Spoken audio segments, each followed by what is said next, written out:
જગદીશભાઈના છેલ્લા અમુક વખતના જે નિવેદનો છે, એમના ઇન્ટરવ્યૂઝ છે, એમણે ચર્ચા તો જગાવી, પણ આ ચર્ચા ફક્ત સરકાર વિરોધી એમનું વલણ હતું એને કારણે.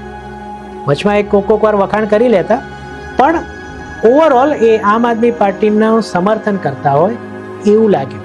અને આવી તો આપણે ત્યાં ઘણી ચેનલો છેલ્લા 5-7 વર્ષમાં ઊભી થઈ છે. નામ આપણે અત્યારે તો નહીં લઈએ, પણ આપણને બધાને ખબર છે. તો એક ચેનલોનું કામ એવું હોય છે કે ફક્ત ને ફક્ત ગુજરાત સરકાર, ભારતીય જનતા પાર્ટી એના વિરુદ્ધમાં લખવું અને આમ આદમી પાર્ટીને જેટલી પ્રમોટ થઈ શકતી હોય એટલી કરવી. જગદીશભાઈના કિસ્સામાં અત્યારે એવું થયું છે કે એમના વિરુદ્ધ અમુક ફરિયાદો નોંધાઈ છે, અને તાજી ફરિયાદ એવી છે કે એ જેમના માટે કામ કરતા હતા એમને એ નોકરીમાંથી એમને મુક્ત કર્યા, અને એ વ્યક્તિએ જ એમના ઉપર કોઈ બાબતે કેસ કર્યો છે.